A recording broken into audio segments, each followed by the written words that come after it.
Hello guys, my name is Sohail और you are watching my channel refrigeration in YouTube. So guys, आज के video में मैं आपको बताने वाला हूं, अगर आपके पास वोल्टास का स्प्लिट एसी है, वोल्टास का इन्वर्टर एसी है, या किसी भी कंपनी का स्प्लिट एसी है, इन्वर्टर है, नॉन इन्वर्टर है, कोई भी कंपनी का एसी है, अगर उसका जो फैन स्पीड है वो एकदम स्लो आ रहा है, आपको प्रॉपर हवा नहीं मिल पा रही है, आपने उसका फिल्टर भी साफ कर दिया है और आपका एसी भी क्लीन है, उसके बावजूद भी आपका जो एसी का फ्लो है बहुत कम आ रहा है, तो आपको इस वीडियो में पता चलेगा कि फ्लो आप कैसे बढ़ा सकते हैं बहुत ही आसानी से। तो चलिएगा इस वीडियो को शुरू करते हैं, लेकिन उससे पहले मैं आपको बताना चाहता हूं कि अभी तक आपने मेरे YouTube चैनल को सब्सक्राइब नहीं किया तो प्लीज जाइए सब्सक्राइब करिए और बेल आइकन जरूर दबाइए, ताकि इस तरह के लेटेस्ट वीडियो की नोटिफिकेशन होगी आप तक आपसे जल्द पहुंचेगी। और अगर आपको कोई प्रॉब्लम है, फ्रिज एसी वॉशिंग मशीन में कुछ दिक्कत है आपको, या मुझसे कुछ सजेशन चाहिए या मुझसे कुछ डिस्कस करना है आपको, तो आप मुझे कमेंट बॉक्स में कमेंट कर सकते हैं। और अगर आप इंस्टाग्राम यूज करते हैं तो बहुत अच्छी बात है, इंस्टाग्राम की लिंक मैंने डिस्क्रिप्शन में डाली हुई है। रजा रेफ्रिजरेशन 777 के नाम से मेरी आईडी है, गाइस जाइए उसमें मुझे फॉलो करके मैसेज करिए, मैं आपका रिप्लाई देने की पूरी कोशिश करूंगा। सो गाइस, हम बात कर रहे थे Voltas split AC, Voltas inverter AC और किसी भी कंपनी के ब्रांड या एसी के बारे में, अगर उसका फ्लो जो है बहुत कम आ रहा है तो फ्लो कैसे बढ़ा सकते हैं। चलिए गाइस, वीडियो को शुरू करते हैं।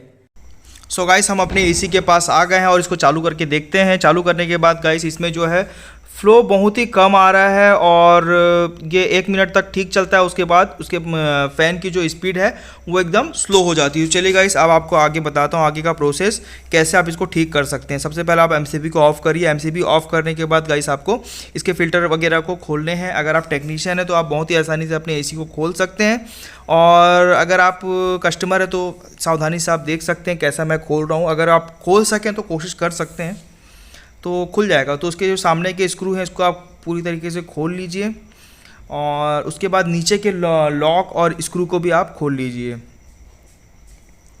और उसके बाद आप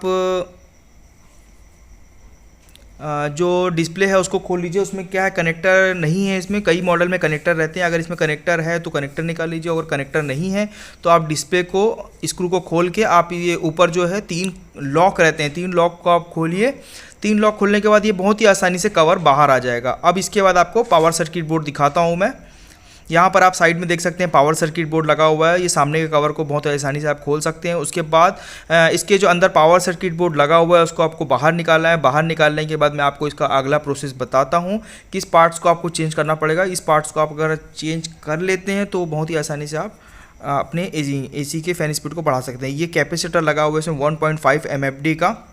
इस कैपेसिटर को आपको सोल्डिंग आयरन से निकाल के चेंज करना पड़ेगा। इसमें आपको 1.5 MFD का ही कैपेसिटर लगाना पड़ेगा। इसमें आप 2.5 का नहीं लगा सकते हैं, क्योंकि उसमें फ़ैन मोटर ख़राब होने का चांस है। उसको आप बहुत ही आसानी से सोल्डिंग कर लीजिए 1.5 MFD के कैपेसिटर को। कैपेसिटर सोल्डिंग करने के बाद आपको मैं आगे का प्रोसेस बताता हूँ।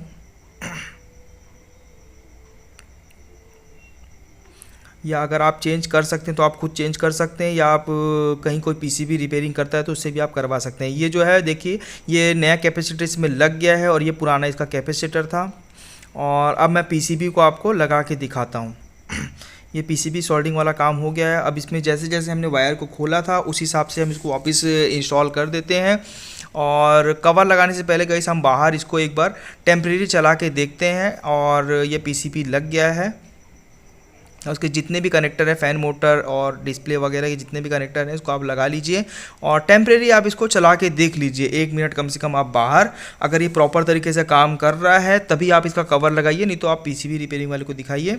बाकी कैपेसिटर चेंज करने के बाद जो फ़ैन की स्पीड है वो काफ़ी बढ़ गई है और एकदम नया जैसा एसी काम करने लगा है। और अब इसके एसी को मैं बंद करके अब इसका जो कवर है उसको अब लगाता हूँ, और अच्छे तरीके से चेक हो गया है। उसके बाद फ्रंट कवर जो मेन कवर है एसी का उसको लगाते हैं। और आप देख सकते हैं ऊपर इसके लॉक को पहले ऊपर आप दबा लीजिए और नीचे से सेट करने के बाद ही आप इसमें स्क्रू टाइट करिए। इसके बाद आप डिस्प्ले को ऊपर करिए और ये वायरिंग वाला कवर है इसको टाइट कर लीजिए।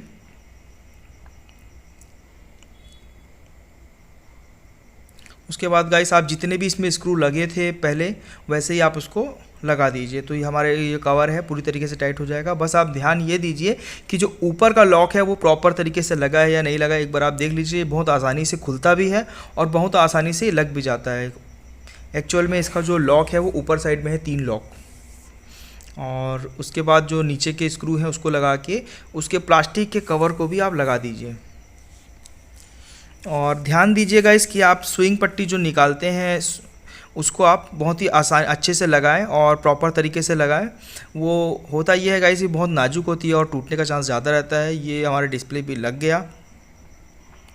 इसमें आपको पूरा तरीके से आपको कवर लगाने के बाद अगर आप संतुष्ट हो जाएं बिना कवर लगाए कि आपका एसी ठीक हो गया है, और उसके बाद ही आप पूरा मेन कवर को आप लगाइए। उसके बाद जो है फ़िल्टर को भी हमने लगा दिया है और फ्रंट कवर को बंद करके अब स्विंग पट्टी का ही आप ज़्यादा ध्यान दीजिए क्योंकि बहुत कमज़ोर रहती है और इसको आसानी से आप लगा सकते हैं।